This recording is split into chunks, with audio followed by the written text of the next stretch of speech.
और लखनऊ से इस वक्त की बड़ी खबर आ रही है। बापू भवन में खुदकुशी की कोशिश, रजनीश दुबे के निजी सचिव ने खुद को गोली मारी। एसीएस रजनीश दुबे के निजी सचिव ने गोली मारी है।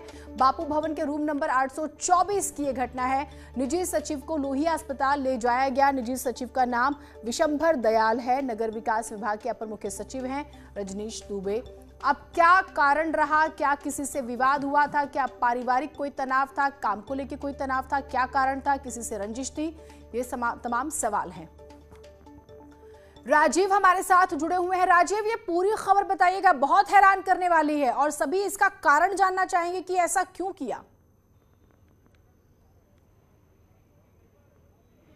जीनत, इस वक्त मैं उसी बापू भवन के सामने खड़ा हूं जहां पर आप देख सकते हैं कि इस वक्त इस बड़ी घटना के बाद मीडिया की एंट्री पर रोक लगा दिया गया है, इसे सीज कर दिया गया है। आप देख सकते हैं कि जो ये बापू भवन का 8th फ्लोर है, इसी पर बने कमरा नंबर 824 में अब से कुछ देर पहले नगर विकास विभाग के अपर मुख्य सचिव रजनीश दुबे के निजी सचिव विशंभर दयाल ने रिवाल्वर से खुद को गोली मार ली है, आत्महत्या का प्रयास किया है। हालांकि उसकी घटना के बाद अब उन्हें सिविल अस्पताल ले जाया गया है, जहाँ उनकी हालत बेहद नाजुक बताई जा रही है।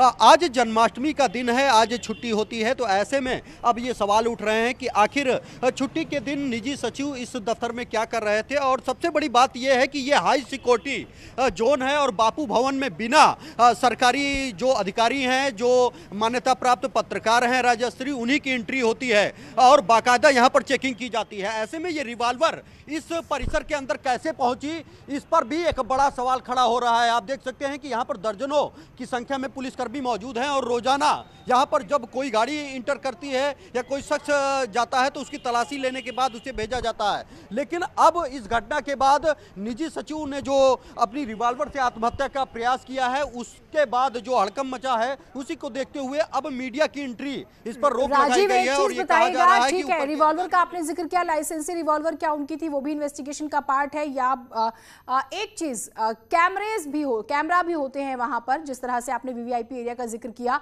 तो इन्वेस्टिगेशन शुरू हुई, उनसे कौन मिला, वो किससे मिले, वो कब यहाँ पर आए, हुआ क्या, आखिरी बार उन्हें किसने देखा, अकेले थे, किसी के साथ थे?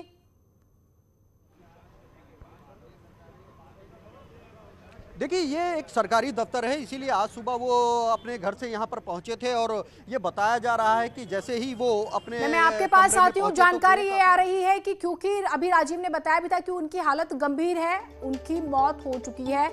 अब जो खबर आ रही है वो ये कि बापू भवन में जो है खुदकुशी की कोशिश की, लेकिन अब मौत हो गई। राजीव, अब जो जानकारी आ रही है कि उनकी मौत हो चुकी है और अब बहुत सारे सवाल, कारण क्या है आत्महत्या का, या फिर इतना ज्यादा किसी से विवाद था, परेशान थे कि इस वजह से कदम उठाया? जैसे कि मेरा सवाल था आपसे पहले कि आखिरी बार उन्हें देखा किसने?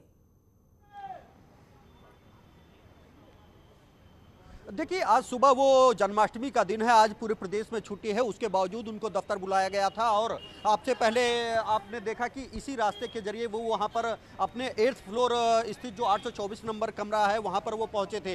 वो काफ़ी जो लोग मौजूद हैं उनके मुताबिक वो काफ़ी तनाव में लग रहे थे और इसी के कारण वो आज उन्होंने दफ्तर में पहुँच एक पहले से प्लानिंग के तहत वो रिवॉल्वर लाए थे और उसी के तहत उन्होंने आत्महत्या कर ली है और अब इसकी पुष्टि भी हो गई है। हालांकि आप देख सकते हैं कि इस घटना के बाद जो यहाँ पर चहलकदमी है वो बढ़ गई है। पुलिस के अधिकारी जो हैं उन्होंने मीडिया की एंट्री पर रोक लगाया गया है।